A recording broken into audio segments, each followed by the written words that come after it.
So in further developments, farmers have revealed the current challenges that have earned the sector blame for the 0.3% contraction in the South African economy. According to Stats SA's third quarter gross domestic product, the industry recorded a steep 28.8% decline. Well, business reporter Ntokozo Khumalo spoke to some farmers who say climate-related issues are a major concern.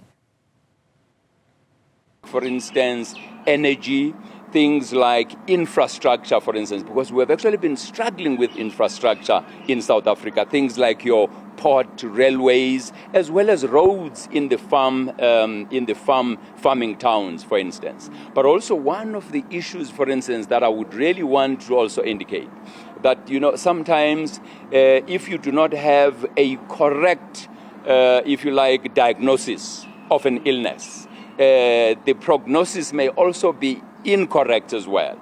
Because I think that if we were to take a step back and go back to the Garcia report, which was presented in 1992, it also does have a huge bearing on some of the challenges that the agricultural space, if you like, is now facing. Because as a result of that report, that Garcia report, we actually had to deregulate the agricultural industry.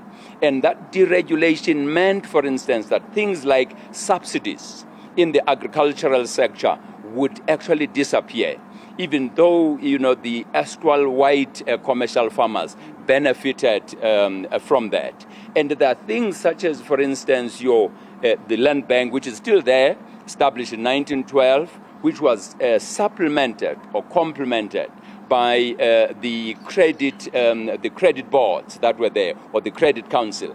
And those, for instance, those structures were actually meant to benefit farmers who actually didn't have the collateral. Now, farming in the northwest, it is that maize field or maize belt, as you said, that's also really been hard hit according to the data out of Stats SA. But now there are questions also being raised around the quality of that data that we are getting out of Stats SA.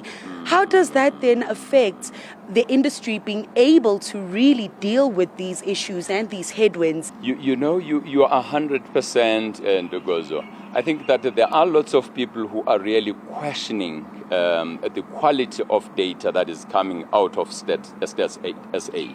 Now, obviously, it becomes very difficult then to say, well, if you do not have other alternative institutions that are probably supporting, if you like, the Stats SA, to say, well, actually, this is the data that we have. Of course, we do have organizations such as SAGIS and them. So, but I'm hoping that at least, as I was talking about the issue of the policy framework, that government does need to invest a lot of money on these issues, because if you are to plan, it's important that we also pay attention to the quality of the data that will be coming up. That is, if now government is to invest in that research and development, so that you have got quality data, as it were. Thank you for those insights. Sandile, of course, Sandile Ndlungwane is the interim CEO at the African Farmers Association of South Africa. For Newzroom Afrika on Channel 405, I'm Ntokozo Khumalo in Johannesburg.